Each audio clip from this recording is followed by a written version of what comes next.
What is up, you guys? I am Tony Metro. Welcome to the video. It is official. Steve Cohen is the brand new owner of the New York Mets, making him the richest owner in all of baseball.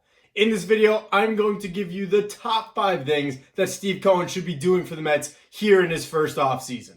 Last Friday, MLB owners took a vote and approved Steve Cohen to become the new owner of the New York Mets. And because of that, obviously, the entire Mets offseason has been flipped on its head from previous ones. Now, in the past, obviously, the Mets were always restricted financially. The Wilpons never wanted to spend money. They always made excuses and would usually cut corners to try to build a competitive team. But now, with Steve Cohen as owner of the Mets, there is no doubt that the Mets have the ability to go out and sign any premier free agent that they want to. Not only that, but the same day as his approval, Steve Cohen actually took to his Twitter account to ask Mets fans what would make their Mets experience even better. So that being said, I'm going to give the top 5 things that Steve Cohen should do here in his first offseason as owner of the New York Mets.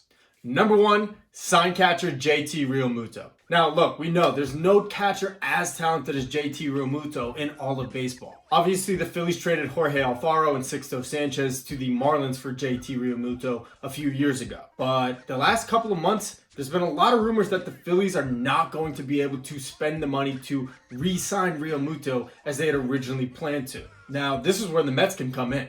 Wilson Ramos looked cooked last year, and his backup Tomas Nido clearly is not a starting MLB catcher. Not only was Wilson Ramos' lack of hitting this year a huge issue for the Mets, but his defense behind the plate cost the Mets a tremendous amount of runs this year. Meanwhile, like I mentioned, JT Realmuto is probably the best offensive and defensive catcher in baseball. Now, I know there are concerns he'll be entering his age 30 season, and obviously the regression of catchers past the age of 30 is always something you have to be wary about. All that being said, I think this is the kind of risk that a team like the Mets, who are built to win right now, need to take.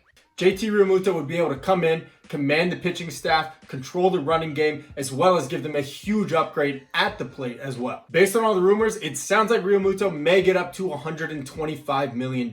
Now, the Mets may have to bite the bullet on the back end of that contract as Realmuto ages. But let's not forget, we now have the richest owner in baseball who could easily absorb that cost without it affecting the rest of the roster. And number 2, by that time, there's a good chance that the DH may be in the NL, and it may be a perfect fit for someone like JT Realmuto. Without a doubt, my number 1 priority for the Mets this offseason is signing JT Realmuto. Number 2, sign George Springer. Now, I know what you're thinking. The Mets getting 2 of the top free agents this offseason? This is not a simulation. This is reality that we are living in. The Mets have the richest owner in baseball now, the second richest in all of sports after only Steve Ballmer. The Mets now have the ability to go out and get just about any player they want. And in my opinion, after catcher, the second most needed position for the New York Mets is center field. Last year, the Mets trotted out a couple different people in center field, from Brandon Nimmo to Jake Marisnick, and even some time from Michael Conforto. In the end, no matter how good Conforto and Nimmo are at the plate,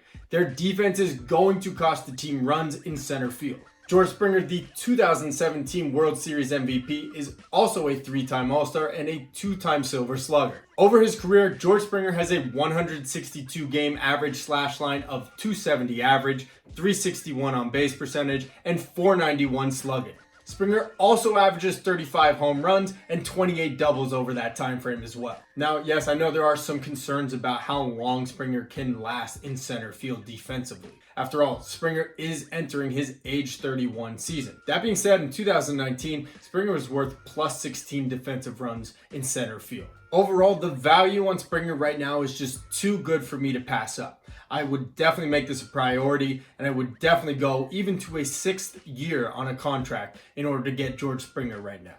Number 3, extend Michael Conforto. Now, look, I'm not even gonna lie. I was not the biggest proponent of extending Michael Conforto this time last year. Now, this was an archaic way of thinking for me because this was when the Wilpons actually were owning the Mets. In my head, knowing that Michael Conforto is a Scott Boras client, I thought there was no way the Mets would ever be able to re-sign or extend Conforto. So for me personally, it always made sense to maybe think about trading Conforto, getting some assets back, and then signing a guy, say, like Yasiel Puig, who could replace his production. But now, with Steve Cohen in the mix, things have completely changed. Conforto had a tremendous 2019 season where he hit 33 home runs and only built on it here in 2020. In 2020, Michael Conforto had a slash line of a .320 average, a .412 on base percentage, and a .515 slugging percentage. Conforto will be entering his age 28 season and he will be due for arbitration. Now, arbitration's a little bit tricky this year given the shortened season from 2020. But according to estimates, it seems he'll get somewhere between $10 and $13 million. So we'll simply account for him getting $13 million in this scenario. In my eyes, an extension of 5 years tacked on to this arbitration year, somewhere around $120 million of total value. So if you break down a 6-year contract worth $120 million and you include the $13 million arbitration figure for 2021, it would look something like $21.5 million over the next 5 years of that extension.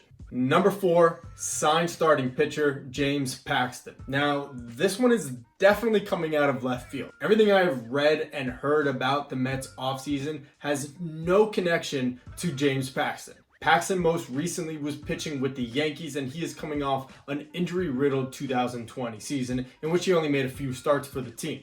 As it turns out, Paxton's ERA plus and ERA minus indicated that Safeco Field and Yankee Stadium actually affected the way he pitched, and that he probably would have fared better had he not been pitching in such hitter and home run friendly parks. Not including 2020, James Paxton has been worth a 3.5 WAR every season since 2016. Now, it's not just his sheer talent and ability that has attracted me to James Paxton, but it's the fact that the Mets probably don't have a lefty in the rotation at this point. We all know the disastrous season that Steven Matz had this year. And quite honestly, it seems like that was the straw that broke the camel's back. Honestly, I'm not so sure that we're going to see Steven Matz on the roster next year, never mind the rotation. James Paxton would add that lefty to the rotation, and hopefully if he could bounce back to form and avoid injury, he could definitely be a solid number 3 behind Jake DeGrom and Noah Syndergaard. And lastly, number 5, build a statue of the franchise, Tom Seaver.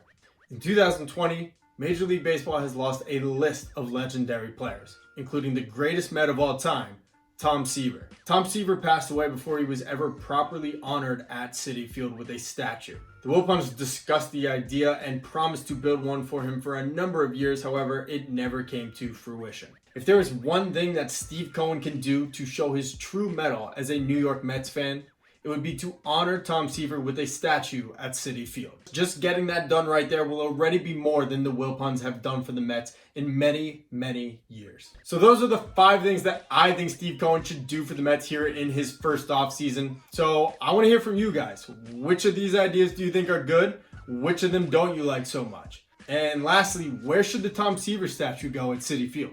Thanks for watching. I've been your host, Tony Metro.